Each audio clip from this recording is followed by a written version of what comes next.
What is going on, everybody? It's Carl here, and we're back for another video. And today I got some parts in the mail and we got to work on the 6-liter. So I just want to make this video because I don't want you guys to make the same mistake.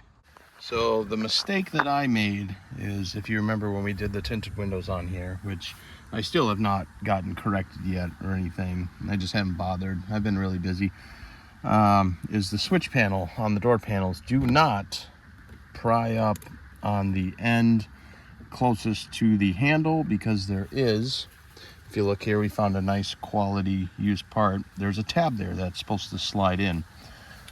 You're only supposed to pry up on the pointy end, I should say, and then just, you know, you can slide it out, and then you can take off the connectors for all the electrical to the switches.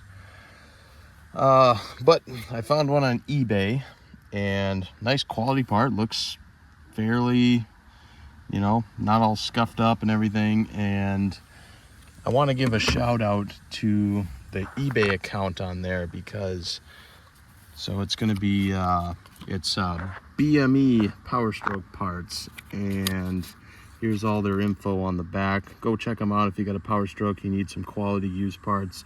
I recommend it. The only reason I bought from them is because I looked around. There's no used bezels, or I meant no new bezels. Nobody makes them.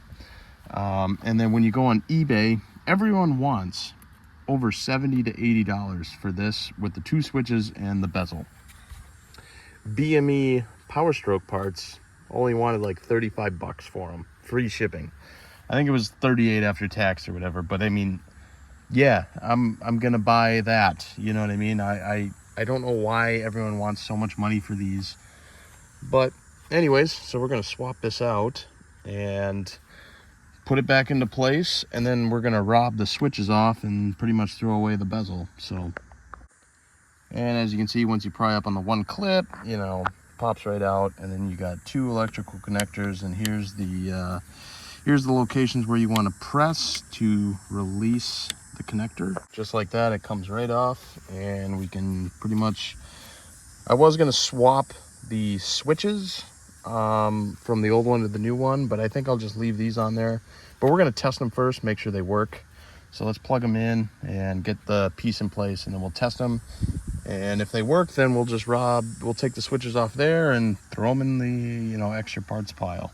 And just like that, it's all popped into place and easy peasy.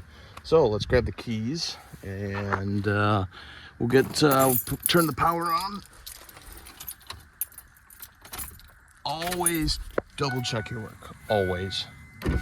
Well, we got a window, goes up and down, and unlock, window goes up, goes down, and it works. All right, so everything works. So if you only end up buying a bezel and you need to swap the switches, I'm going to show you how to do that too. So as you can see on the switches, there's a tab on this side that's for the window switch, and a tab on that side. So you got to kind of loosen that plastic and kind of do one side at a time and then pull it out. And then for the lock switch, there's going to be kind of a tab right there. You got to kind of loosen up there and up there, and then kind of do the same thing. So let's try that.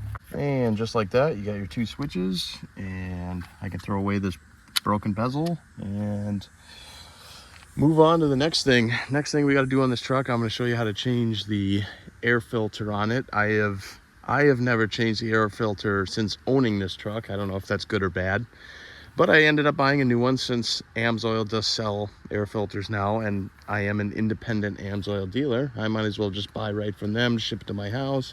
I don't have to do any extra work, and eventually we'll get to fixing that. Obviously you guys seen that video already. It's kind of sad.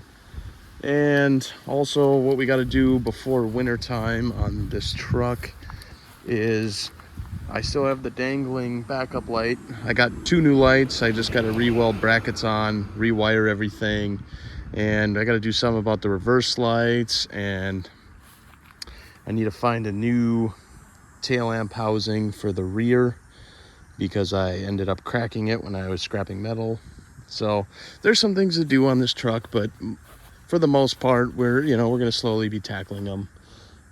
But thanks for watching, everybody. I appreciate you all. Please subscribe, and I'll see you guys in the next one.